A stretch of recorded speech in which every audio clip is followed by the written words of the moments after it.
Bonsoir à toutes et à tous. Un bébé sans prénom abandonné dans un coffre de voiture au milieu de ses excréments. C'est ce qu'a découvert le week-end dernier un garagiste de Corrèze à qui la mère de l'enfant avait confié son véhicule.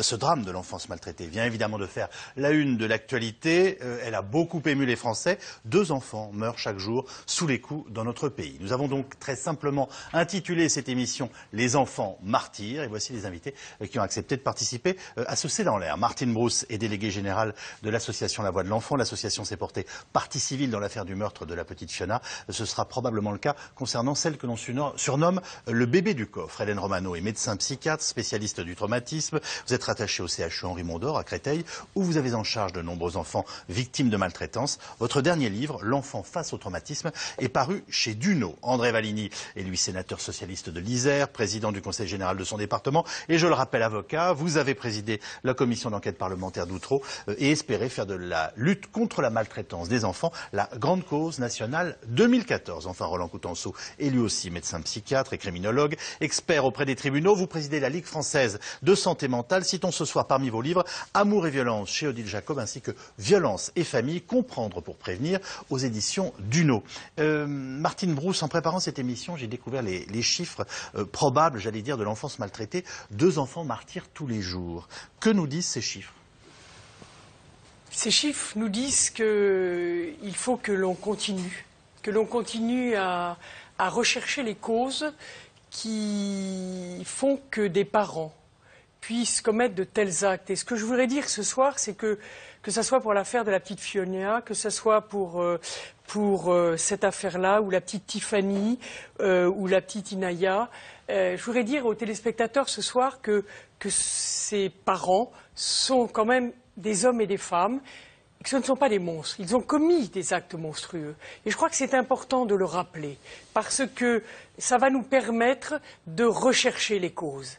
Parce que ces parents qui portent de tels actes sur leur enfant, des actes souvent qui sont qualifiés d'actes de barbarie et de torture, eh bien, souvent, lorsque l'on étudie le dossier, mais dès le début, on va en reparler, je sais qu'avec vous, on va aller au fond du sujet, eh bien, on va découvrir que ces parents, il y a un certain nombre de causes qui les ont amenés à porter de tels actes. Martine Brousse, vous avez cité le prénom de la petite Tiffany, je pense que vous vouliez dire Tiffaine. Voilà, mais juste une chose, sur ce que vous venez de nous dire, et finalement c'est entré en matière, venez-vous de nous expliquer que finalement, ces parents dont nous parlerons aussi ce soir, ça peut être vous et moi? Non, je ne pense pas. Mais nous savons aujourd'hui, et je pense et je suis ravie d'être... On pouvait le comprendre dans votre première intervention, hein, c'est pour ça que je me fais insistant. Oui, mais il est important d'abord de dire, et je pense que la Voix de l'Enfant va essayer dans les mois qui viennent de faire un certain nombre de propositions dès la naissance. L'affaire Marina nous a révélé que cette petite n'a pas commencé à être maltraitée à l'âge de 2 ans, comme on a voulu le faire entendre, même à partir du procès, mais elle a été abandonnée à la naissance. Et depuis cette affaire, la Voix de l'Enfant travaille avec des maternités et des sages-femmes pour essayer de comprendre. Et c'est là où on va pouvoir rechercher qu'est-ce qui va permettre d'accompagner une maman, d'accompagner une famille, mais surtout de protéger un enfant. Parce qu'aujourd'hui, on a trop tendance, pour la Voix de l'Enfant, à rechercher d'abord l'accompagnement de la famille et l'enfant au milieu de tout ça. Je lis encore dernièrement des textes sur des réformes qui vont être apportées. C'est toujours le parent, le beau-parent, le droit du parent, le droit du beau-parent et le droit de l'enfant dans cette affaire. André Valigny, est-ce que quand on est responsable politique, la maltraitance de nos enfants dans une société qui se perçoit comme civilisée au XXIe siècle, dans une Europe moderne et industrielle, est un sujet de préoccupation et qui mérite qu'on travaille et qu'on avance sur le dossier? Non, justement. Ce n'est pas un sujet politique. Ce n'est pas suffisamment un sujet politique. C'est une espèce d'angle mort de la politique française. Pour plusieurs raisons. D'abord, qu'on l'ignore ? On ne l'ignore pas totalement, mais on ne l'évalue pas à sa juste mesure. Non pas que les hommes ou les femmes politiques n'aient pas de cœur. Et chaque homme, chaque femme, qu'il fasse de la politique ou autre chose, ressent la même rage, un peu impuissante, lorsqu'il entend évoquer des faits divers aussi atroces que ceux qui nous occupent ce soir. Et qu'on va détailler dans quelques instants. La même rage, la même compassion aussi, bien sûr, à l'égard de ces enfants. Mais, justement, les images qui nous sont proposées sont tellement atroces qu'on a du mal même à les concevoir, à imaginer ce que ces enfants ont pu subir. Donc les hommes et les femmes politiques sont comme tous les autres, ils évacuent ça très vite de leur esprit et ils passent à autre chose. Et puis il y a une deuxième raison. Pardonnez-moi, je vous interromps, vous pensez qu'il est nécessaire aujourd'hui d'attirer l'attention de nos responsables politiques sur ces questions quand même? C'est la raison pour laquelle je veux en faire la grande cause nationale 2014 pour mobiliser toute la société et notamment les pouvoirs publics, pour qu'il y ait une véritable prise de conscience du fait que la maltraitance des enfants, ce n'est pas quelques cas isolés comme ça qui se succèdent, un par semaine, un par mois, mais que ça touche tous les milieux sociaux, qu'il y en a tous les jours et qu'il y a des milliers d'enfants martyrisés aujourd'hui dans notre pays. Et puis la deuxième raison qui fait qu'on ne s'en préoccupe pas assez, c'est que les enfants sont sans voix au sens électoral du terme. A fortiori les enfants maltraités. Alors certes, il y a des associations formidables comme la vôtre, madame, et d'autres qui s'occupent des enfants maltraités, mais les enfants eux-mêmes ne sont pas constitués en association, en groupe de pression. Et voilà, vous savez, les hommes et les femmes politiques sont tous les mêmes. S'ils n'ont pas à leur porte, sur leur téléphone ou sur leur fax, tous les jours, des gens qui leur rappellent qu'il faut s'occuper de ce problème, ils ont tendance à s'occuper d'autre chose. Et je rends hommage d'ailleurs à vos associations, parce que vous faites un travail remarquable, mais qui n'est pas suffisant. Et il faut qu'on fasse plus encore. J'ai l'impression que vous nous dites, en fait, il faut créer... Oui, alors, j'ai l'impression que vous dites qu'il faudrait quasiment créer des petits citoyens martyrs. Enfin, c'est-à-dire que, en tout cas, dépasser du strict cadre de l'enfance maltraitée, au sens premier du terme. Je crois qu'il faut faire comprendre à nos concitoyens que ça touche tous les milieux, toutes les régions, et qu'il y a des enfants maltraités autour de nous, dans votre voisinage, Monsieur Calvi, dans votre entourage, il y a sûrement 1 ou 2 enfants maltraités. Seulement, on a du mal même à l'imaginer ça, parce que ça met en cause la sacro-sainte famille, qui est perçue comme de toute façon un havre de tendresse et de bonheur. Ça bouscule tellement de choses qu'on a dans la tête qu'on a du mal à voir parfois les enfants maltraités qui sont autour de nous. Figurez-vous que 5% seulement des signalements d'enfants maltraités viennent des médecins. Or, tous les enfants, maltraités ou pas, passent dans les mains de plusieurs médecins, oui, depuis la naissance, même avant la naissance, jusqu'à l'école. 5% seulement des signalements viennent des médecins, parce que les médecins, c'est la même chose, sont insuffisamment formés et donc vigilants sur la maltraitance. Alors moi j'espère que vous êtes très bien formés, et sinon vous n'aurez pas invité. Voilà, on vous aurait pas invité à cette émission. Est-ce que vous dites il y a un problème dont la société française n'a peut-être pas conscience ou qu'elle a envie d'enfouir, parce que c'est en effet ces histoires, comme le disait André Valigny il y a quelques instants, sont tellement paraissent tellement monstrueuses. Enfin voilà, les adjectifs sont toujours un peu ridicules dans ces cas-là, mais que d'une certaine façon on n'a pas envie d'entendre parler ou pas forcément envie de les voir. Je pense qu'il y a de multiples problèmes. Peut-être qu'un des principaux, c'est la méconnaissance de comment pense un enfant et comment s'ajuste un enfant, entre autres à des dysfonctionnements familiaux. On est avec l'idée que l'enfant est une personne, c'est vrai, mais c'est une personne en devenir. Une personne, ça ne veut pas dire un adulte en miniature. Oui. Donc ça veut dire qu'un enfant qui est maltraité, il peut être maltraité depuis tout bébé, oui, il peut être maltraité à un moment donné, par exemple à l'adolescence, on a une recrudescence de la maltraitance sur des ados qui, petits, étaient tout à fait choyés. Simplement, ce qu'ils vont renvoyer à leurs parents là n'est pas supportable. Donc, s'ils deviennent plus gratifiants, il y a un déni d'altérité du côté du parent à l'égard de son enfant. Il ne le reconnaît pas en tant que tel. Et du coup, l'enfant n'est plus investi en tant qu'enfant, mais en tant qu'objet. Et la confusion, je pense, dans notre société, peut-être plus que dans d'autres, mais on le voit au niveau européen, dans d'autres pays également, oui, c'est qu'on a cette idée que l'enfant étant une personne, comme on a porté ça, que l'enfant va être en capacité de dénoncer. Très majoritairement, les chiffres sont très en deçà de la réalité, il faut quand même le dire, car la très grande majorité des maltraitances se passe au sein de la famille, oui, et les enfants ne peuvent pas dénoncer. Ils ne peuvent pas parce qu'ils sont terrorisés, ils ne peuvent pas parce qu'ils sont pris dans des processus d'emprise, c'est-à-dire que psychiquement, ils ont été anesthésiés par l'auteur pour le faire court, mais c'est vraiment ça ce processus. Ils ne peuvent pas parce que le fait même de dire va faire revenir les horreurs, les images de l'horreur. Ça, c'est aussi très important. Ils ne peuvent pas parce qu'ils sont bébés trop petits et que les adultes ne pensent pas qu'un bébé puisse être maltraité, qu'un enfant maltraité ne dénonce pas. Et c'est souvent ce qu'on entend. L'enfant maltraité, il ne l'a pas dit.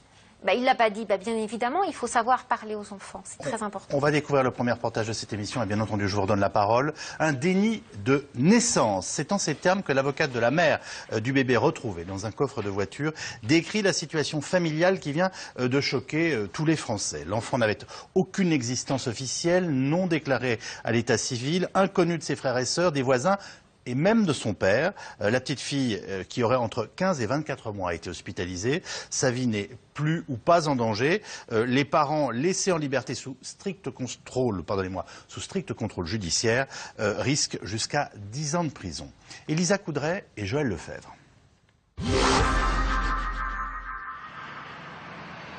Plus de policiers, ni de caméras. Aujourd'hui, au garage de Terrasson, le calme est revenu. Le travail a repris. Il va la démonter, il verra bien. Pourtant ici, tous gardent encore en mémoire la terrible découverte de la semaine dernière. Ce jour-là, une cliente dépose son véhicule pour une banale réparation. La Peugeot Break est garée dans l'atelier comme cette voiture. Mais très rapidement, des bruits suspects attirent l'attention des mécaniciens. Donc mon collègue est passé derrière, il a ouvert le coffre. Donc moi j'étais à côté de lui, la cliente était à côté de nous. Et quand on a ouvert, il nous a dit non, non, ouvrez pas, ouvrez pas, ouvrez pas. Et c'est là qu'on s'est aperçu que d'un côté, au fond du coffre, à droite, le bébé était posé sur des sacs poubelles, à côté de son couffin, plein d'urine et d'excréments. Donc là, on a de suite été scandalisés, les bras nous ont tombé, on s'est demandé qu'est-ce qu'elle a fait, qu'est-ce qui s'est passé. La maman est restée vraiment stoïque. Je ne sais pas si d'un côté elle a été soulagée qu'on la retrouve, parce que c'était vraiment, justement, même son comportement nous a le plus choqué, quoi. La femme de 45 ans sera interpellée. Quant à la fillette, nue, déshydratée, elle est hospitalisée en urgence. Selon les premiers examens, elle a entre 15 et 24 mois et souffre de très lourdes carences. C'est un enfant qui n'a ni la taille ni le poids conforme à son âge. Et c'est un retard également qui se manifeste sur le plan psychologique, psychomoteur, avec des attitudes, des comportements qui ne sont pas non plus conformes à l'âge qu'on lui prête à l'heure actuelle. Une affaire qui, selon les propres mots du procureur, défie l'imagination. Car la petite fille n'a jamais été déclarée à l'état civil. Elle aurait été dissimulée par sa mère depuis sa naissance. Dans la voiture ou dans la maison familiale, l'enquête devra le déterminer. Le père, lui, assure ne rien savoir. Alors tout le quartier s'interroge. Comment cette femme, déjà mère de 3 enfants apparemment sans problème, a-t-elle pu cacher l'existence de son bébé? Vous n'avez jamais rien remarqué? Mais non, elle sortait, comme lui aussi, je ne l'ai jamais vue avec enceinte ou quoi que ce soit. Elle adore les gosses. On mangeait ensemble et tout, là-bas, elle jouait avec les gosses. Mais moi, je ne reviens pas pour qu'elle ait fait des choses comme ça. Pourquoi qu'elle l'a caché à sa famille, à tout le monde, je n'arrive pas à comprendre encore. C'est vrai que ça nous travaille, parce que on aurait su plus tôt, c'est vrai qu'on aurait pu faire quelque chose. Une chose est sûre, c'est qu'elle devait avoir un autre endroit où la mettre, parce que dans la voiture, c'est pas possible qu'elle y était tout le temps. Parce que même cet été, il a une période où il a fait super chaud. Donc, c'est pas possible qu'il soit resté dans la voiture tout le temps, c'est impossible. De l'incompréhension, des questions, peu de réponses. Mais pour l'avocate de la mère, il ne s'agit pas de maltraitance ordinaire. Elle évoque un déni de grossesse poussé à l'extrême. Elle est très touchée par la situation, heureusement. Le contraire serait inquiétant. Elle réalise la gravité de ce qui s'est produit et elle essaie de se l'expliquer. Voilà. Elle essaie de trouver des explications et comment elle a pu en arriver là. Mais à mon avis, elle n'en trouvera pas parce qu'elle est dans un processus psychologique tel qu'elle est dans le déni de cette grossesse, cette naissance et peut-être de cet enfant à un moment. Donc peut-être qu'elle réalise aujourd'hui qu'elle a mis un enfant au monde. Les expertises psychologiques à venir seront particulièrement déterminantes. En attendant, les 2 parents ont été mis en examen pour violence sur mineurs, privation d'alimentation et de soins. Ils encourent une peine de 10 ans de prison. Le terme qui est utilisé par l'avocate de la maman est intéressant parce qu'elle parle quasiment de déni de naissance. Et on a cette première question, Roland Coutenceau. Comment explique-t-on qu'une mère puisse nier à ce point l'existence d'un enfant? On a découvert il y a quelques années à la faveur de faits divers dramatiques cette notion de déni de grossesse. Et là, on nous parle de déni de naissance. Est-ce que ça vous paraît approprié et acceptable comme idée? Alors, ce mot déni de grossesse qui a été popularisé, je vais essayer de l'expliquer de façon plus simple. Oui. C'est tout simplement une grossesse qui n'est pas médicalisée, la femme ne voit pas de médecin, une grossesse qui n'est pas sociabilisée, on n'en parle pas à son entourage, même pas à sa famille, même pas à son conjoint, et ça étonne, on se dit est-ce que le conjoint peut être au courant ou pas, souvent il ne l'est pas, et surtout une grossesse qui n'est pas investie psychiquement, c'est-à-dire qu'au fond, il y a une grossesse physiologique, mais dans sa tête, la mère ne se prépare pas à avoir un enfant. Et donc, vous le comprenez bien, donc cette grossesse vécue dans le silence, qu'est-ce qui se passe? Ça se ponctue. Moi, j'appelle ça un peu faire l'autruche, mais enfin, c'est une manière populaire de dire quelle est la situation. Oui, on comprend. Par un accouchement dans l'angoisse, seul. Et dans la plupart des cas, c'est pire que ce fait divers. C'est l'exemple de ce qu'on appelle le néonaticide, c'est-à-dire qu'au fond, l'enfant meurt à la naissance parce que la mère s'en occupe pas, ou même parce qu'elle fait un petit geste pour le tuer. Et ici, c'est une rareté. Finalement, cette maman, qui peut-être, on va voir qu'elle est plus humaine que l'image qu'on en a, elle a choisi, entre guillemets, de faire vivre un peu son enfant. Elle a fait le minimum pour continuer à ce qu'un enfant vive. Sinon, il serait mort, cet enfant. Donc, c'est un cas rare qu'on ne peut comprendre que si elle est 3 séquences. Elle a vécu la grossesse dans le silence, elle a accouché seule, et au lieu de laisser mourir ou de le tuer à la naissance, elle a choisi de laisser vivre en continuant à cacher à son entourage la réalité administrative et humaine de cet enfant. Voilà ce fait hors norme. J'entends bien Roland Coutenceau, mais c'est une maman expérimentée. Et ce que l'on découvre de sa vie familiale, c'est qu'il y a 3 enfants qui ont apparemment été élevés tout à fait normalement et qui eux-mêmes ne connaissaient pas la naissance de leur... Enfin, n'avaient pas connaissance de leur petite sœur. Donc là, on a l'impression qu'on a franchi en quelques instants les notions de déni de grossesse, de déni de naissance et même de déni d'enfant.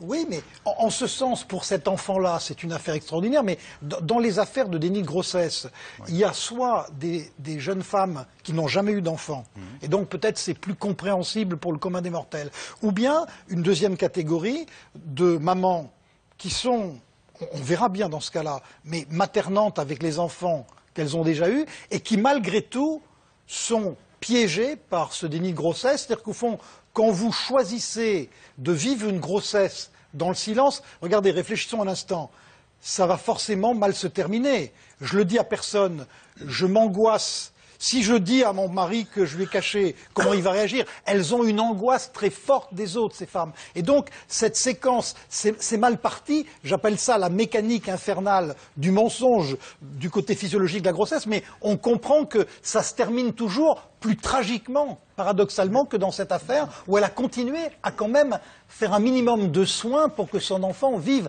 Même si pour le spectateur, ça le choque parce qu'il dit on a enfermé un enfant dans un coffre. Mais bien sûr, dernière chose, parce que je reste quand même dans l'escalier de la proposition que vous avez faite, c'est commençons par redéfinir le déni de grossesse. Pourquoi on ne dit pas qu'on est enceinte? Enfin, il peut y avoir toutes sortes de raisons, mais c'est quand même... Se penser enceinte. Se penser PEN, enceinte. Et vous avez un certain nombre de femmes qui, à ce moment-là de leur vie, dans cette grossesse-là, ne se pensent pas enceintes. Ne se pensant pas enceintes, elles ne perçoivent pas cet enfant en tant que sujet. C'est qu'un objet, ou elles nous diront un excrément, quelque chose qu'il faut évacuer. Ces enfants-là, lorsqu'ils sont tués, en tant qu'expert aussi, j'ai l'habitude d'avoir ce type de situation, ou les maltraitants sur les négligents sur les tout-petits, le parent n'est pas un parent au sens psychique du terme. C'est un parent administratif, mais c'est ni un papa ni une maman. C'est-à-dire qu'il ne porte pas psychiquement cet enfant parce qu'il ne le pense pas. Ça n'est qu'un objet. Vous pensez qu'on parle d'un enfant dénié, là, ou d'un enfant caché? Parce que c'est quand même pas tout à fait la même chose. Les éléments de l'expertise permettront de le savoir. C'est certain. Là, en l'état actuel des données qu'on a, je ne trouve pas possible éthiquement de se positionner. Ça peut être l'un ou ça peut être l'autre. C'est la façon dont elle parlera, de la façon dont elle l'a laissé dans le coffre et pourquoi et comment qui nous permettra de dire déni ou caché. Mais alors, quelle est la différence justement entre l'enfant dénié et l'enfant caché? Caché, il y a une intentionnalité. Oui. Il y a des précautions qui peuvent être prises. Il y a dans la façon de parler, elle a reconnu que c'est un enfant, mais elle l'a caché parce qu'il ne fallait pas que le mari sache que c'est un enfant. Ça, il y a une conscience. Le déni, elle n'a pas eu conscience. C'est un paquet. J'ai nourri le paquet, mais elle ne l'a pas porté psychiquement, cet enfant. L'expertise permettra de le savoir. Et dans la restauration psychique de cet enfant, ça aura aussi des incidences. Martine Brousse. Oui, je partage ce qui vient d'être dit et en même temps, j'y mettrai quelques nuances.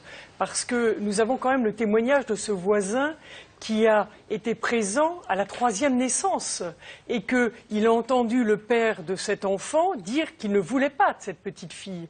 Donc, c'est ça peut être aussi un enfant caché, parce que il faut voir, d'après les dernières informations que l'on a pu recueillir, mais c'est pour ça que la voix de l'enfant va se constituer partie civile, Donc, pour comprendre. nous l'annoncez maintenant, c'est officiel, la voix de l'enfant se porte partie civile dans le dossier. Oui, il faut toujours la partie du conseil d'administration, etc. Mais parce que la voix de l'enfant va essayer de comprendre, comme dans toutes ces affaires, ce qui a dysfonctionné à un moment. Parce qu'on s'est aperçu, et que si c'est une réalité, que le troisième enfant est né en présence d'un voisin, le père dormait, il a dit qu'il n'en voulait pas, et il semblerait qu'il n'ait pas été déclaré dans les 3 jours. Or, vous savez, et là, je me retourne vers le président, parce que c'est là où on va pouvoir aussi parler de prévention. Un enfant qui n'est pas déclaré dans les 3 jours, après, il faut que ça se fasse par le tribunal. Je pense qu'il est important de rappeler que le troisième enfant est né à la maison, enfin en pure logique, j'allais dire, il est plus difficile de cacher un enfant né à l'hôpital ou voilà que né à domicile. Mais il est né en présence d'un voisin qui, lui, a accompagné l'accouchement. Donc, il y avait un témoin. Et il a témoigné, on l'a entendu dans plusieurs reportages. Donc ça fait quand même une 4e naissance plutôt cachée qu'un déni de grossesse et de naissance. Moi, ce qui nous intéresse, nous aussi, à la voix de l'enfant, ça va être de voir ce contexte familial. Hein. Depuis le début, tout le monde a dit que les maltraitances étaient à plus de 70 ou 80% intrafamiliales. Et donc là, il semblerait qu'on ait un contexte familial qui va nous permettre de comprendre ce qui s'est passé pour cette petite fille. Aujourd'hui, la voix de l'enfant, on a un peu le sentiment que cette affaire n'a rien à voir avec toutes celles dont on a parlé il y a quelques semaines, quelques mois, d'actes de torture et de barbarie. On a presque le sentiment que cette mère a voulu, et vous l'avez souligné, presque que cet enfant vive. Juste une précision, tout le monde y pense, personne n'en parle, et le père a plusieurs fois réitéré le fait qu'il ne connaissait pas l'existence de cet enfant. Est-ce qu'on peut imaginer tout simplement que ce soit un enfant illégitime ? On peut l'imaginer, mais au fond, la question qu'on se pose souvent, et on l'a vu qu'on s'est posé à propos du père de l'affaire Courgeot, c'est-à-dire que le commun des mortels, vous et moi, on se dit, mais bon, comment le compagnon a pu passer à travers une grossesse qui est très facile à rationaliser. Voilà. Et or l'expérience d'un certain nombre de ces situations montre que même si ça paraît effarant pour ceux qui nous écoutent, ces pères, souvent, ont été eux-mêmes dupés, enfin ne se sont aperçus de rien. Bon, ça c'est un premier élément. Mais tout à l'heure, je voulais dire un truc très simple. La grossesse, quand vous êtes heureuse, je prends pour une femme un instant, d'être enceinte. Oui, depuis le début de l'émission, vous avez tendance à porter un peu le bébé. Voilà. On attend en tout cas, un vous enfant. portez l'émission. Parce que le spectateur, il pense être enceinte comme ces mamans, vous voyez, dans le ventre bombe, qui sont heureuses. C'est un moment heureux. Souvent, le fameux déni de grossesse, ça commence dans des situations où, dans ce moment de sa trajectoire, pour des raisons X ou Y, cette femme n'a pas du tout envie d'être enceinte. Alors, que fait une femme normale quand elle n'a pas envie d'être enceinte? Elle maîtrise la contraception, mais il y a des femmes qui ont un mauvais rapport au corps et qui sont mal structurées, ou bien elle choisit une IVG. Mais il y a des gens qui, pour des raisons X ou Y aussi, laissent passer ce temps où on peut faire une interruption volontaire de grossesse. Et vous le comprenez, si vous laissez passer le temps où vous pourrez réagir, vous êtes piégé. Et ensuite, alors moi j'ai un témoignage qui est différent de certains collègues, 80% des affaires de néonaticides que j'ai examinées, les femmes m'ont dit, parce que je suis souvent assez rond, vous me connaissez, ont avoué qu'elles savaient qu'elles étaient enceintes, mais j'y pense et puis j'oublie. C'est-à-dire qu'au fond, elles savaient qu'elles étaient physiologiquement enceintes, puis elles oubliaient qu'elles étaient enceintes, et donc elles ont supporté toute une grossesse en sachant qu'il y allait un moment où tragiquement elles allaient sortir de cette ambiguïté. C'est quand on accouche, on peut plus... En général, on ne peut plus tricher quand on La vraie question qu'il fallait peut-être se poser concernant cet enfant, c'est est-ce qu'elle a voulu le cacher à un père qu'elle estimait ou qu'elle perçoit comme violent ou alcoolique Voilà, enfin, en tout cas, ça fait partie des questions que vous allez vous poser. Tout à fait, c'est l'instruction qui va nous permettre de comprendre le contexte même de la situation familiale. Juste une chose, Hélène Romano, et finalement, toutes les personnes qui ont entendu parler de cette histoire dramatique se sont posé la question, dans sa formulation la plus violente, on pourrait dire, est-ce que la vie de cette petite fille est foutue ? Pour l'instant, nous, on continue d'imaginer une gamine qui est restée pendant des mois dans un coffre, et voilà. Et au contraire, est-ce qu'on va pouvoir ou est-ce qu'on peut espérer lui proposer une autre vie ? Les premiers tests pratiqués montrent que sa vie est sauve, mais qu'elle a accumulé déjà un certain nombre de retards. Quand vous avez appris ça, vous avez réagi comment ?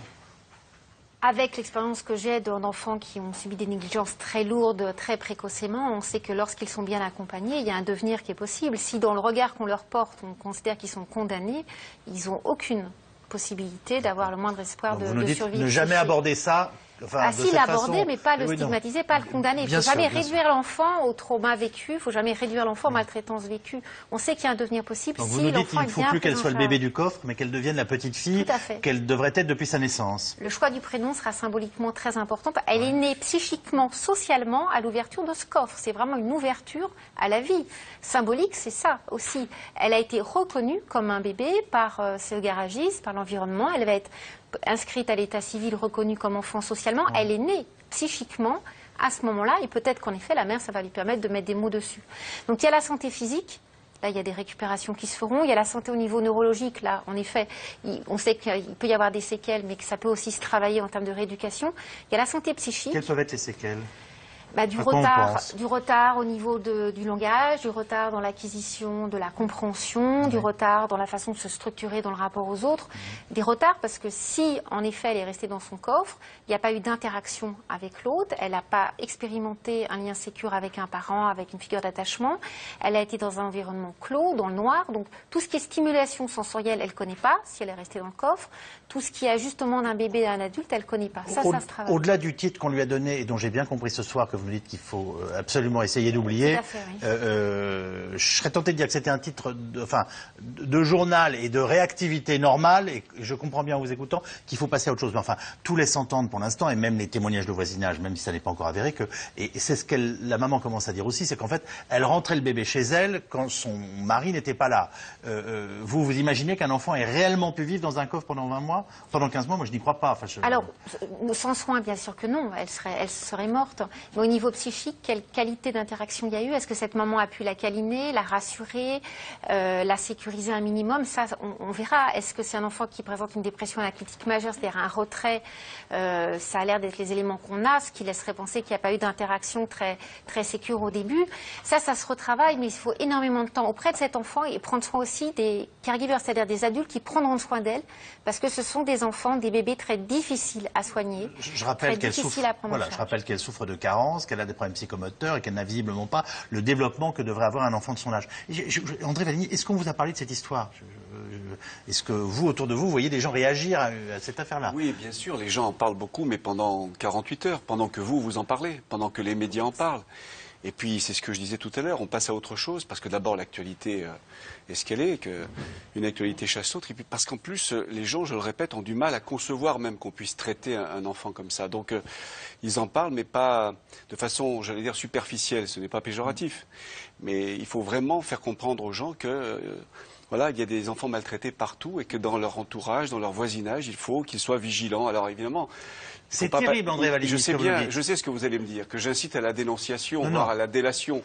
Mais vous savez, à force de fréquenter des gens qui s'occupent de la maltraitance, comme vous, Madame la Présidente, et d'autres associations, des médecins, des spécialistes, j'en retire la conclusion suivante. Dans le doute, ne t'abstiens pas. Vous connaissez le proverbe, dans le doute, abstiens-toi, c'est le contraire.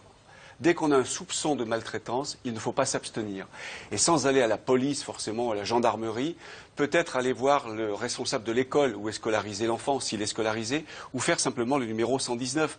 Il ne faut pas s'abstenir. Je sais que parfois, et souvent même, on a des soupçons infondés, et heureusement, mais voilà, c'est trop grave. Il faut que dès qu'un soupçon est éveillé en soi, eh bien, on fasse une démarche auprès d'une association aussi, pas forcément auprès des institutions d'État ou du département.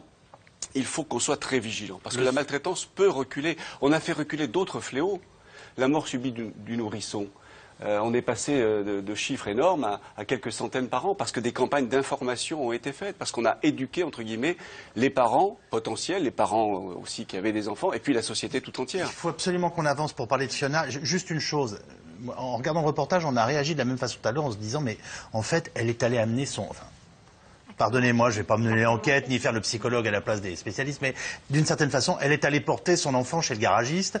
Il semblerait que le garagiste avait déjà reçu cette voiture et qu'il avait trouvé qu'elle avait quand même une drôle d'odeur. Mais là, voilà, on ouvre le coffre devant elle.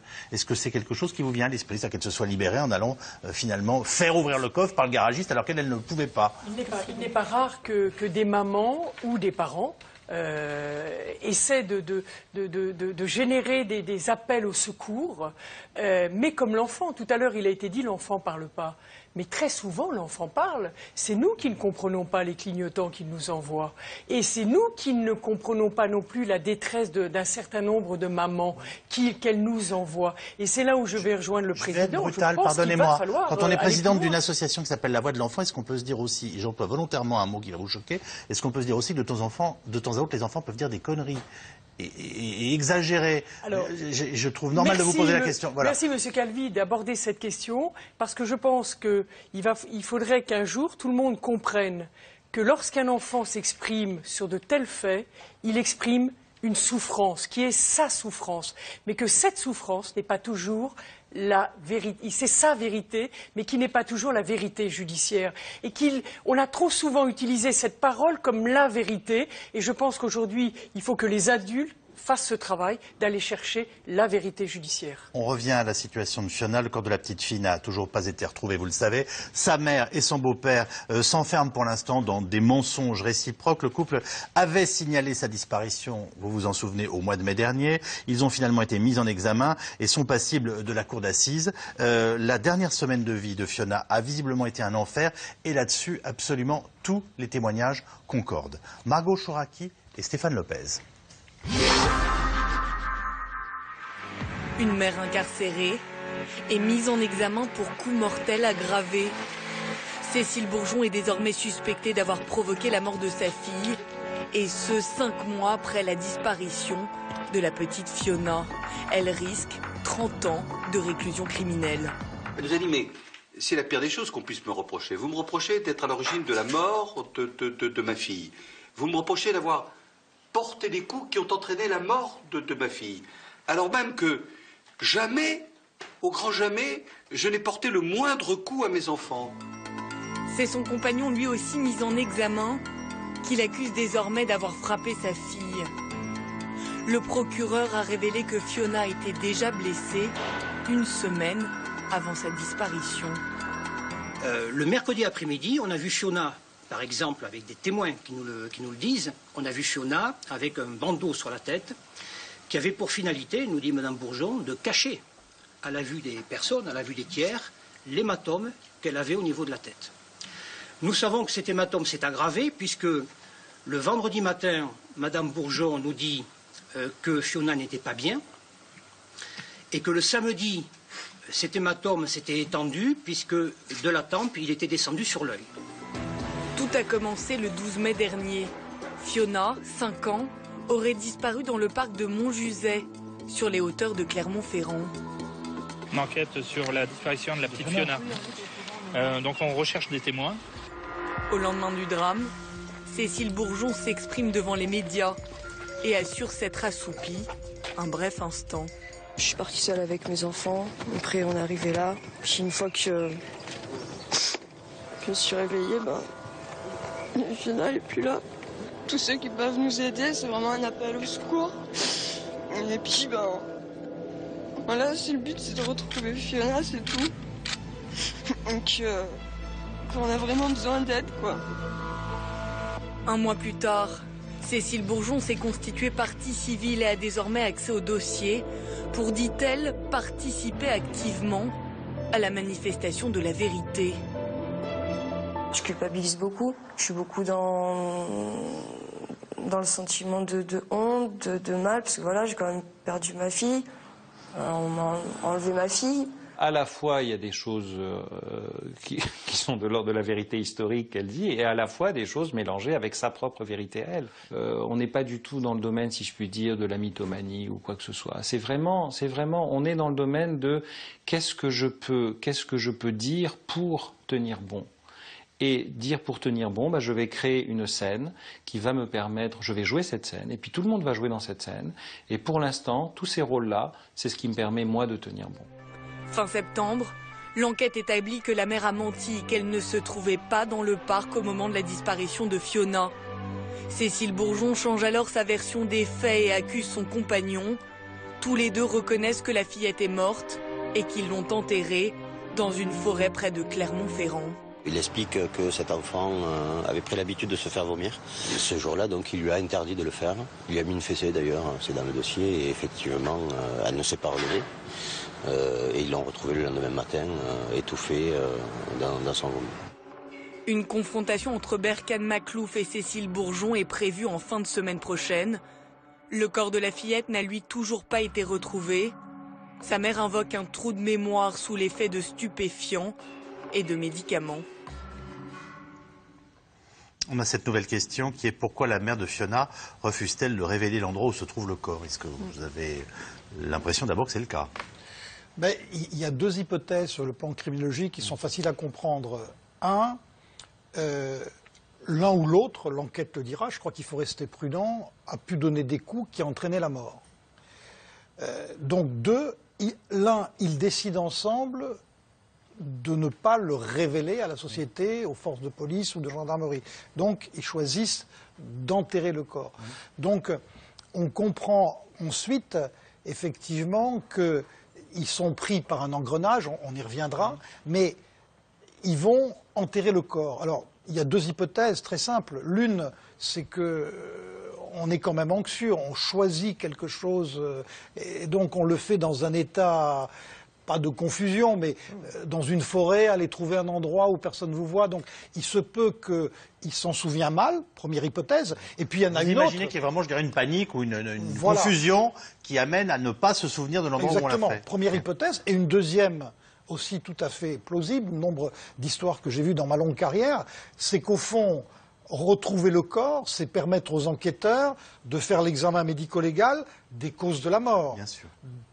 Par exemple, des violences répétitives ou pas. Si le corps a plusieurs traits de fracture, ça veut dire qu'il a été tapé de façon répétitive avant la mort.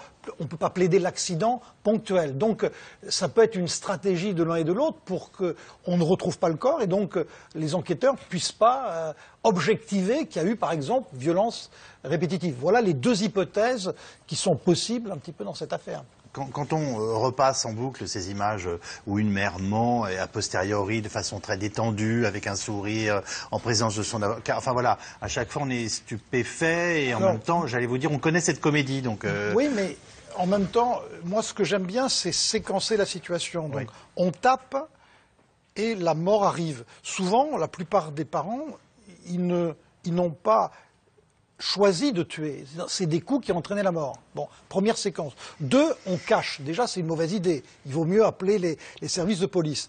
Trois, on enterre un peu l'enfant. Donc, on est pris par son mensonge. Il faut donc, aux yeux de l'entourage, inventer quelque chose. Oui. Il regarde sur Internet les enlèvements, et donc cette mère en vient. Et là, il y a le choc du spectateur. On a les deux images.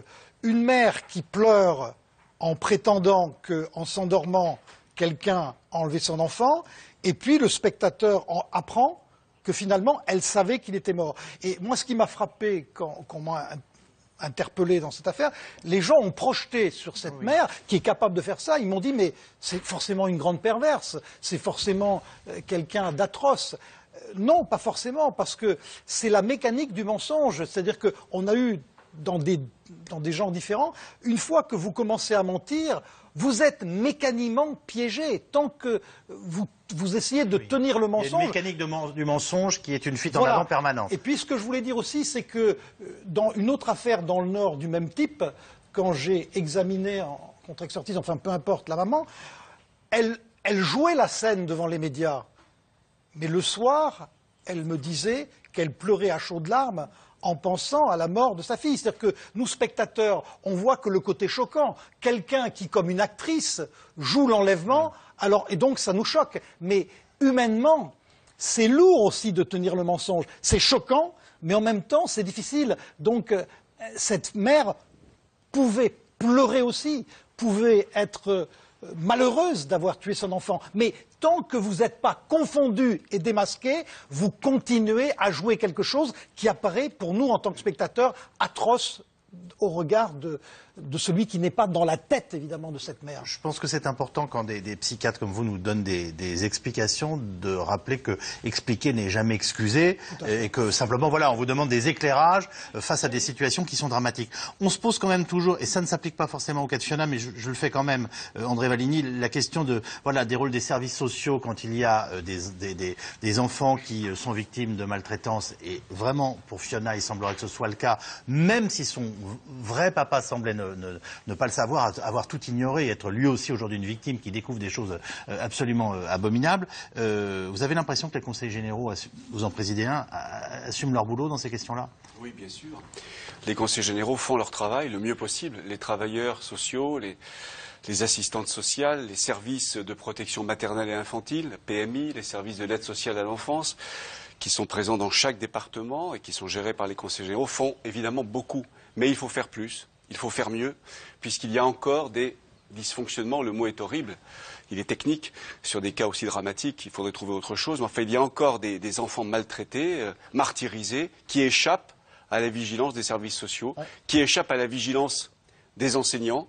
Les signalements viennent beaucoup des enseignants, eux aussi sont évidemment en première ligne, si j'ose dire, pour repérer les enfants maltraités. Et les signalements viennent beaucoup des instituteurs, des institutrices, c'est tant mieux, mais il faut faire encore plus. Moi je pense qu'il faut évidemment, écoutez tout ce qui vient d'être dit sur les explications psychologiques, psychiatriques, psychanalytiques même peut-être parfois, de ces comportements monstrueux.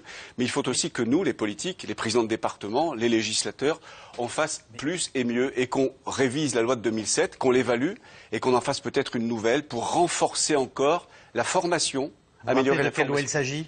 La loi de protection de l'enfance, voilà. La dernière qui a été votée en 2007 après l'affaire Outreau, qui est une bonne loi, qui est allée dans le bon sens. Nous l'avons votée à l'unanimité d'ailleurs. Hein, ça n'a pas protégé la petite Marina qui est morte de mémoire à 8 ans, le visage déformé par les coups. Oui. Et quand on lui demandait, quand on s'interrogeait autour d'elle sur ce qui se passait, elle disait non, non, tout va très bien, tout va très bien.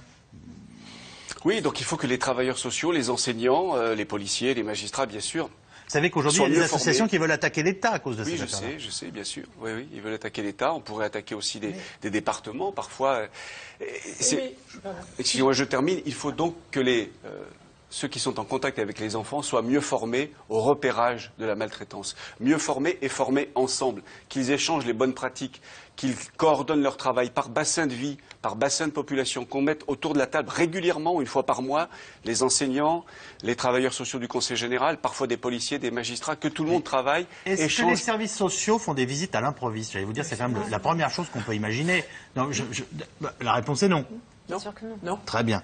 Et ça vous paraît invraisemblable ou impossible à faire? C'est invraisemblable au niveau de la dynamique de ce qui se passe dans les dysfonctionnements familiaux qui mènent à la maltraitance. Une éducatrice qui va aller à domicile parce qu'une situation... On vient sonner chez les gens pour savoir s'ils sont vraiment malades. La caisse primaire d'assurance maladie est quand même extraordinaire. Donc on sait sonner chez les gens. Le père ou la mère qui se trouve avec ce rendez-vous fixé, mais en scène, on a tous des situations où les parents font des belles mises en scène. L'enfant ne dit rien, j'insiste. L'enfant, c'est sa voix, mais c'est pas que sa voix, c'est aussi son comportement, c'est aussi ses ressentis, c'est aussi toute l'expressivité traumatique qui n'est pas connue. Il ne faut pas le réduire à la voix, même si la voix est importante, parce qu'en effet, j'ai commencé par ça et j'insiste beaucoup, un très grand nombre d'enfants maltraités n'ont pas la capacité de mettre en mots ou la capacité d'oser mettre en mots. Des fois, ils tentent et ils ne sont pas entendus parce qu'il y a un vrai déni, quand ça vient de certains milieux en particulier, ou parce que c'est impensable, mais beaucoup d'enfants, les milieux VIP, les milieux catégories socio-professionnelles supérieures, un enfant qui est maltraité par un parent, quel qu'il soit, qui a une bonne situation, pour les professionnels, c'est difficilement pensable. Donc ça ne sera pas pris en charge pareil. Il y a énormément d'enfants qui sont maltraités dans des milieux VIP. L'éducatrice vient à domicile, le papa fait une belle mise en scène, pas de problème, ou la maman. Et après, il dira qu'il n'y a pas de problème. Donc les conseils généraux, tout est perfectible, les milieux médicaux aussi. Je pense aux médecins scolaires, aux infirmières scolaires, qui ont été diminués de façon drastique, alors qu'ils sont des places, moyens drastiques diminués, alors que ce sont des acteurs absolument essentiels de la prise en charge de la maltraitance et de la prévention. Il y a énormément à faire à tout niveau et je pense qu'il faut vraiment mettre à plat la loi de 2007, sereinement. Il y a beaucoup de choses qui ont permis d'avancer, beaucoup de choses qui continuent d'alimenter une certaine maltraitance institutionnelle sur les enfants, et on voit bien les dégâts aujourd'hui. Vous venez de nous dire que ça touchait tous les milieux sociaux, donc avant de vous redonner la parole, on va découvrir le témoignage d'une jeune femme qui a survécu à la maltraitance d'un père. Céline est aujourd'hui une grande pianiste et un médecin averti. Elle a consacré sa thèse de doctorat à la maltraitance. L'homme qui l'a élevée, et lui a appris le piano d'ailleurs, l'a fait à coups de ceinturon et a été condamné par la justice. Voici en tout cas le témoignage de Céline Raphaël, qui a récemment publié son témoignage dans un livre document intitulé « La démesure ». Laurent Hirsch et Thomas Buyer.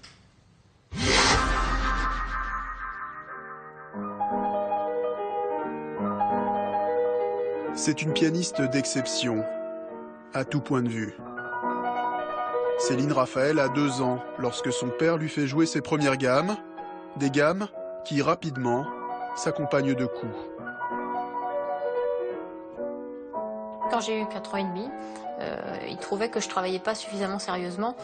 Bon, ça faisait quand même 4-5 heures qu'on y était, et donc à cet âge-là, mes doigts commençaient à fatiguer. Donc même avec toute la bonne volonté du monde, je faisais des fautes. Mais il pensait que je le faisais exprès, et donc il m'a dit, à partir de maintenant, je te note.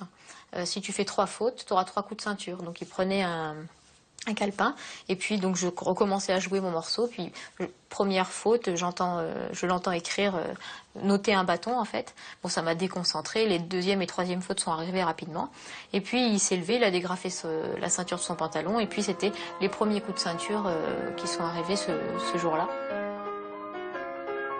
Peu à peu, viennent les concours internationaux et les récompenses. La reconnaissance au prix de la violence.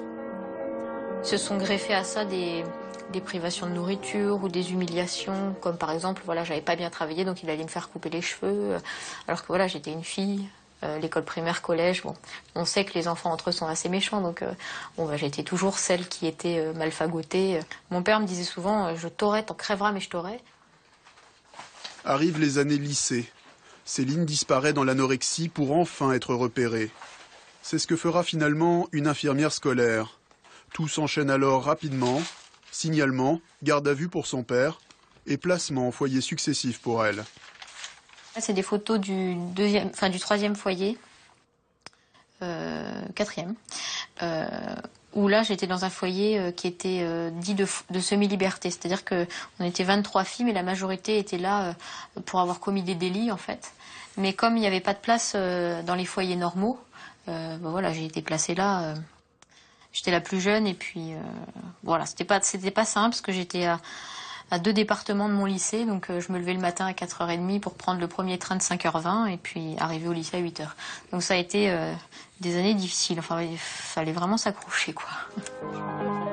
De son histoire, Céline Raphaël a tiré un livre, La démesure. Récit poignant et plein de dignité, en souvenir du temps où son père, un industriel diplômé de Sciences Po et d'une école d'ingénieurs, lui faisait vivre un calvaire. Cet homme, avec qui elle n'a presque plus de contact, a été condamné à 2 ans de prison avec sursis, 2 ans de mise à l'épreuve et 3 ans d'injonction de soins. La maltraitance n'est pas un phénomène marginal qui ne touche que les marginaux. C'est un problème majeur qui touche toutes les populations, des gens les plus défavorisés aux familles les plus favorisées. Et ça, les gens n'en ont pas vraiment conscience. Au fur et à mesure de la médiatisation, je crois qu'on en a pris conscience pour les violences conjugales. On sait que ça touche tous les milieux, mais la maltraitance, on reste encore trop persuadé que c'est que chez les cas sociaux. Les spécialistes estiment qu'en France, 10% des enfants subissent des mauvais traitements. Céline Raphaël en a fait le sujet de sa thèse de médecine, car aujourd'hui, c'est elle qui soigne les autres. Vous m'expliquez à l'instant même, Hélène Romano, que ce qu'a vécu Céline dans les maisons et foyers d'accueil, vous m'avez dit, mais c'est la double peine des enfants martyrs. Bah, les enfants maltraités, quand ils sont placés, ils le disent très bien quand ils deviennent adultes, ils vont être placés en foyer pour les protéger, mais c'est une autre forme de maltraitance, pour les protéger d'une maltraitance intrafamiliale. On va les changer d'établissement scolaire, on va entraîner des ruptures avec leur cadre de vie habituel, leur rythme, leurs camarades, et on sait qu'en termes de ressources, de ressources de résilience, pour les enfants, ils ont besoin de ça aussi pour se reconstruire.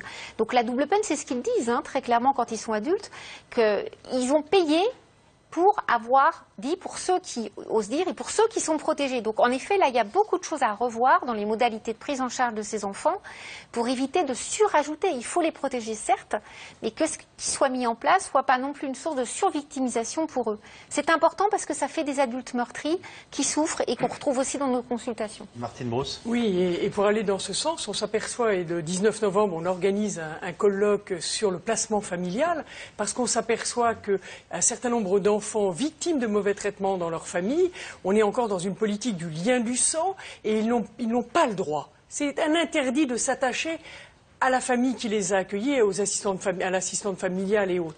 Et c'est vraiment une double peine, parce que ces enfants, s'ils ont le malheur de s'attacher, on va les retirer de cette famille pour les placer dans un foyer et on va les redéplacer, etc.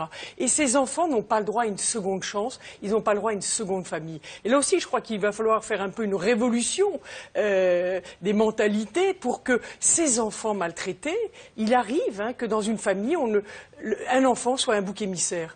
Les autres ne sont pas maltraités, c'est peut-être ce qu'on va découvrir dans l'affaire qui nous a amené à cette émission. Oui. Mais bon, et pourquoi cet enfant bouc émissaire n'aurait pas le droit à une seconde famille? Pourquoi est-ce qu'il n'aurait pas le droit à une seconde chance? Et c'est vraiment, je pense qu'il faut une des questions qu'il va falloir qu'on se pose. Sur les services sociaux, c'est vrai qu'il y a une amélioration. Je crois que personne ne peut contester cette amélioration. Il ne reste pas moins que nous sommes encore confrontés à des chapelles et que tant qu'on n'arrivera pas à ce travail pluridisciplinaire... Qu'est-ce que vous appelez les chapelles? Eh bien, les chapelles, il y a la justice, il y a la médecine, il y a le service social. Nous le vivons avec les unités d'accueil que l'on a créées en milieu hospitalier pour recueillir la parole de l'enfant. Et on s'aperçoit que depuis que médecins, policiers, gendarmes, magistrats, travailleurs sociaux du Conseil général et l'Éducation nationale travaille, eh bien, dans ces départements, en tous les cas dans ces juridictions où il y a des unités d'accueil, il y a un travail qui se fait de prévention. Car le problème aujourd'hui, c'est la prévention. Et on pourra faire toutes les grandes causes nationales si on n'a pas une véritable politique de prévention et de formation pour les travailleurs sociaux. Tout à l'heure, on parlait de Marina, mais nous avons vu pendant le procès l'audition de Marina. Oui. Nous ne pouvons pas en vouloir à ces deux gendarmes qui ont auditionné. Mais pour nous qui, depuis 10 ans, avons monté avec la garde des Sceaux, Elisabeth Guigou, ces unités d'accueil, mais à 50 km près, elle aurait été à Angers, elle aurait été à la Papède, et sans doute qu'on aurait compris qu'au travers de cette agitation sur son fauteuil et de son comportement, qui n'était pas des mots, oui. Elle disait tout va bien, oui. Mais le comportement était révélateur. André Valigny. Oui, des choses ont évolué dans le bon sens, vous le dites vous-même. On forme maintenant les gendarmes et les policiers aussi à mieux recueillir la parole de l'enfant. Depuis l'affaire Routreau, les choses ont bien avancé de ce point de vue. Et il faut effectivement, comme je l'avais dit et vous venez de le redire, former de la même façon les différents professionnels qui s'occupent de l'enfance. Il faut des formations communes et pluridisciplinaires pour qu'ils sachent mieux repérer et donc signaler les enfants maltraités. Moi, j'ai une proposition à faire concernant les départements, les conseils généraux. Je pense que nous avons déjà la compétence protection maternelle et infantile. Nous avons l'aide sociale à l'enfance pour les enfants en danger, les enfants abandonnés, les enfants maltraités. Je suggère qu'on ait aussi la compétence de la médecine scolaire, qui reste une compétence d'État. Et je pense que ça irait avec les collèges. Nous avons la compétence des collèges. Donc les collèges, la médecine scolaire, les médecins scolaires, les infirmières scolaires, et puis l'ASE et la PMI. Tout ça est un ensemble et c'est une suggestion que je vais faire au gouvernement l'année prochaine, notamment si nous avons le label Grande Cause nationale, parce qu'il faut effectivement que l'on décentralise les choses, y compris au niveau des bassins de vie, être au plus près des enfants, des écoles, de là où les gens vivent, pour sortir justement des bureaux, des administrations. Il y a une chose qui fonctionne. Pardonnez-moi, rentrer la médecine scolaire dans les compétences des départements, oui. Pour qu'ils puissent faire un travail de proximité plus important. C'est bien ça, voilà. Notamment pour les cas que nous évoquons ce soir. Et parce que nous y mettrons plus de moyens. La médecine scolaire est la grande oubliée depuis 20 ou 30 ans. J'allais vous dire, il va falloir nous reformer des médecins scolaires, parce que dans ma génération, on en avait encore un peu. Oui. Si je comprends bien, maintenant, apparemment, il faut prendre rendez-vous quand ils viennent. Vous savez, oui, c'est vrai. Vous savez que les compétences qui ont été transférées au département sont bien exercées, bien exercées par les départements. On y met les moyens, tous les moyens nécessaires, notamment dans le domaine social, personnes âgées, personnes handicapées, l'insertion et les enfants. Donc, on fera ça mieux que l'État. Mieux que l'État, c'est sûr. Moi, je veux dire deux, trois choses très simples. D'abord, c'est l'information. C'est-à-dire que l'information, ça permet aux professionnels de dépister, d'avoir une intuition. C'est le premier élément. Le deuxième élément, c'est une révolution culturelle. J'ai beaucoup travaillé sur la violence sur adulte, dans la violence conjugale, mais vous l'avez dit tout à l'heure, M. Valigny, au fond, il faut que celui qui a une intuition que quelque chose n'est pas normal, il ne se considère pas comme un délateur, mais comme quelqu'un qui a un réflexe sain. Et d'ailleurs, dans l'intérêt même des parents, parce que toutes les situations qui sont dépistées plus tôt, c'est l'intérêt de tout le monde. L'intérêt de l'enfant, bien sûr, mais l'intérêt de la famille. Mais vous vous rendez compte de la déflagration? Allumer une mèche dans ces cas-là peut conduire à une déflagration. C'est ce que se disent tous ceux qui se sont posé la question une fois dans leur vie. J'anime des formations avec des médecins. Souvent, le médecin est tenté de, comment dirais-je, de se dire je ne vais pas me mêler de ce qui se passe dans la famille quand c'est un début de maltraitance. Donc là, il y a une révolution culturelle et on est en France où au fond s'occuper de la vie d'autrui, c'est connoté comme la délation. Donc ce deuxième élément, c'est au fond que les gens osent parler. Je vais te dire un autre élément. La plupart des victimes que j'ai vues dans ma longue carrière m'ont dit, enfants, adultes confondus, si quelqu'un avait deviné, je l'aurais dit plus tôt. Dire que nous adultes, nous professionnels, on doit dire à l'enfant de façon intelligente ce qu'on a deviné, et là les victimes parlent. Deuxième élément. Dernier élément, je voudrais dire un peu, il ne faut pas mettre tout dans le même paquet. C'est dur d'être parent, c'est un petit peu un truc un peu provocateur. Oui. Donc il y a des parents qui n'y arrivent pas, qui sont immatures, on peut les aider. Il y a des parents très égocentrés, il faut les éduquer. Et il y a quelques monstres qu'il faut condamner. Et en même temps, il y a un troisième élément, je termine là-dessus, où la société française a une faille. C'est qu'au fond, dans d'autres pays, on accompagne les familles. En France, il y a un scandale, on sépare les gens, mais dans certaines situations de maltraitance, on peut accompagner l'ensemble de la famille pour que ça se reproduise pas. Absolument passer aux questions SMS. La première question sera pour vous, Hélène Romano. Devra-t-on, il s'agit bien entendu de la petite fille du coffre. Ah oui, on a dit qu'on l'appellerait plus comme ça. Devra-t-on un jour raconter à cette fillette, retrouvée dans le coffre de la voiture familiale, le drame dont elle a été victime? C'est assez intéressant et étonnant cette question. Oui, mais pas forcément comme un drame. Si on le connote comme drame, elle a eu un début de vie en l'état, en expliquant les éléments qu'on aura. Bien évidemment, il ne s'agit pas de faire du secret dessus. C'est important de rappeler que les bébés, il y a des traces traumatiques sur les bébés victimes. C'est très souvent méconnu. Et c'est pas parce qu'ils grandissent qu'ils vont oublier ce qu'ils ont vécu. Donc ça fait partie de son histoire. Et on sait dans l'accompagnement de ces enfants que plus on leur a parlé tôt, expliqué, de façon factuelle, sans dramatiser, c'est-à-dire sans stigmatiser, sans la condamner à ça, ben voilà, ta mère, sur les premiers mois de ta vie, t'a élevé, t'a éduqué, t'a porté dans le coffre. C'est le coffre qui a porté ta mère à l'enfance. On verra en fonction de ce que peut dire la mère de ce qui s'est passé. Et j'étais prudente tout à l'heure. Moi, je n'ai que les éléments des médias, je reste prudente. Mais c'est important de parler de son histoire à cet enfant-là. Mais si moi, en tant qu'adulte, quand je lui parle, je lui dis c'est atroce, c'est horrible, c'est dramatique, ma pauvre petite chérie, c'est terminé. Je ne suis plus dans un lien humanisant. C'est un sujet, cet enfant. Quel que soit ce qu'il ait vécu, ça reste un sujet. Ce n'est pas un objet d'expertise, ce n'est pas un objet médical, ce n'est pas un objet judiciaire. C'est un sujet, et il faut respecter l'enfant en tant que sujet, c'est essentiel. Un mot. En une phrase très simple, regardez, quand elle apprendra ça, quand elle va grandir, elle va être comme nous, elle va avoir deux choix. Soit essayer de comprendre sa mère et lui pardonner, soit en vouloir à sa mère et la condamner. Et ça ne s'explique pas à chacun. Dans toutes les histoires de maltraitance que j'ai vues, il y a des enfants qui comprennent et qui pardonnent leurs parents, et d'autres qui leur en veulent durablement. Voilà, mais c'est un choix affectif qui leur appartient. Comment ces enfants se reconstruisent-ils? Si vous pouvez essayer de me faire une réponse un peu plus courte, ce sera super. Enfin, je sais que ce n'est pas facile. Alors, en ayant autour d'eux des adultes qui les pensent, qui les considèrent comme des enfants.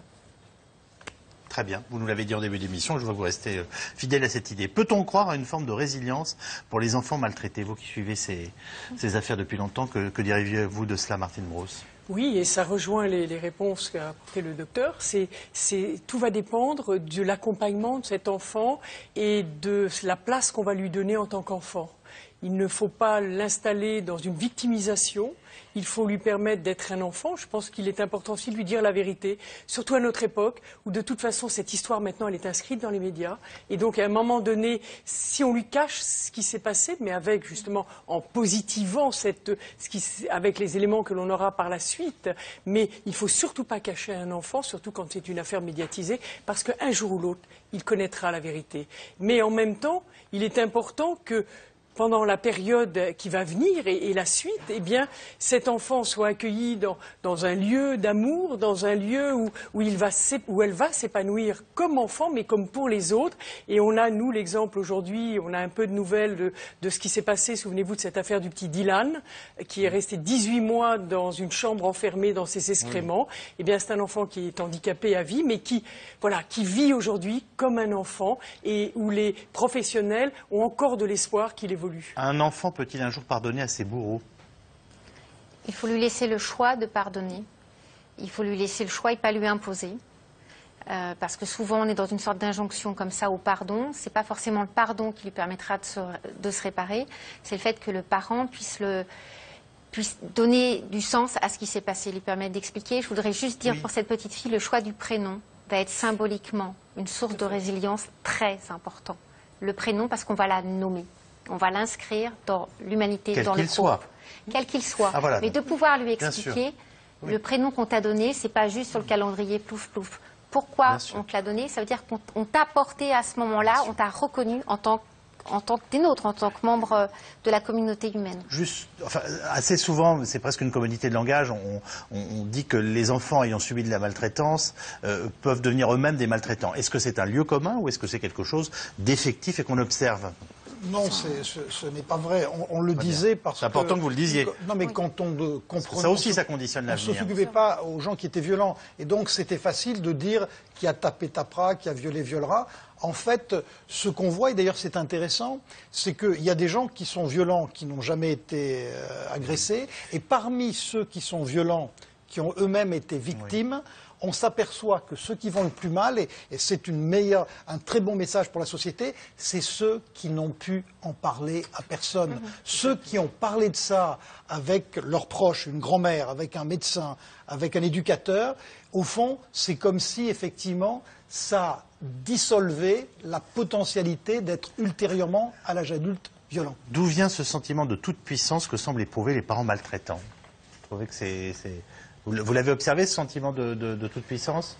C'est-à-dire qu'on voit avec le dernier reportage, c'est pas si facile que ça d'être parent. Donc au fond, quand on n'est pas un parent de compromis, un parent dialectique, un parent qui écoute, on est tenté, comme par l'autorité, on est tenté par l'autoritarisme, on est tenté par la violence. Voilà. Et donc, voilà la clé tout simplement. L'autoritarisme est une violence? C'est un début, c'est la violence psychologique, c'est un thème maintenant. Mais être violent, c'est une manière de régler une tension avec un être humain qui, quand il se répète, est un mécanisme pathologique dans la relation humaine. Comment être sûr qu'un enfant dit bien la vérité? Cette question, il est normal qu'on nous la pose et j'ai envie de poser la question au président de la commission d'Outreau. Vous l'êtes forcément posée. Voilà. Les enfants sont comme les adultes, ils mentent parfois et ils disent la vérité aussi, souvent. Très bien. Dans l'affaire Outreau, on a tendance à croire que les enfants n'ont fait que mentir. Non, ils ont dénoncé des sévices, notamment sexuels, qu'ils ont subis, qu'ils ont vraiment subis. Qui ont bien eu lieu, faites bien de le rappeler. Qu'ils ont accusé beaucoup trop de monde. Beaucoup moins de pédophiles étaient concernés dans cette affaire d'Outreau. Les enfants mentent et je crois que, d'ailleurs, je parle sous le contrôle de spécialistes, on arrive à déceler assez bien quand un enfant ment en lui faisant répéter plusieurs fois la même histoire. J'avais appris ça lors de la commission d'enquête sur l'affaire Outreau.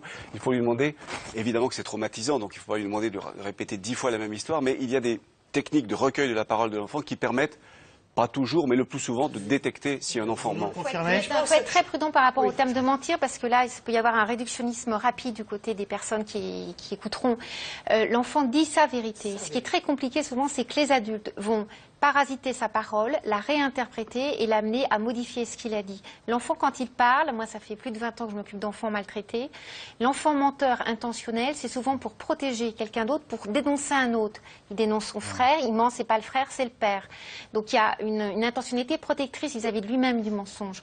Par contre, l'enfant manipuleur, manipulé, c'est extrêmement rare dans les recherches que l'on peut faire sur cette question-là. C'est rarissime, c'est moins de 3% dans les recherches qu'on a fait en France, et je pense à Hayez en Belgique, c'est très très peu.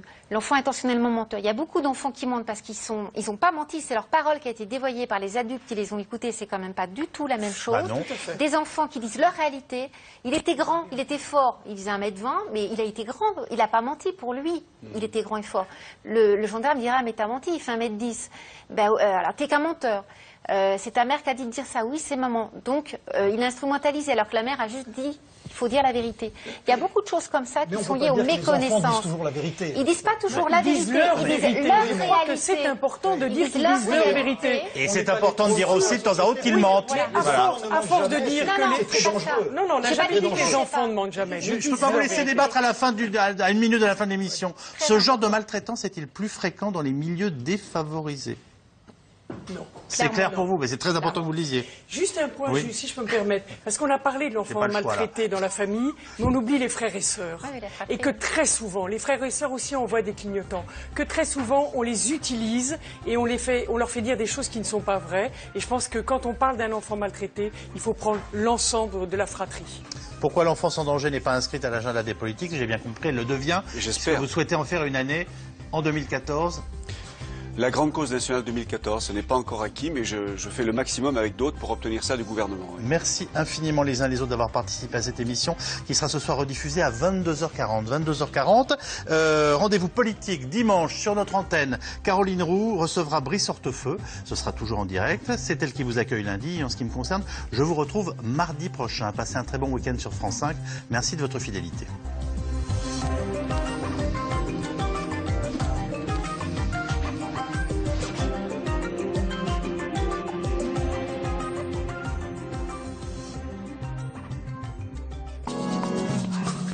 Pour toutes vos questions sur l'actu, c'est dans l'air sur France5.fr.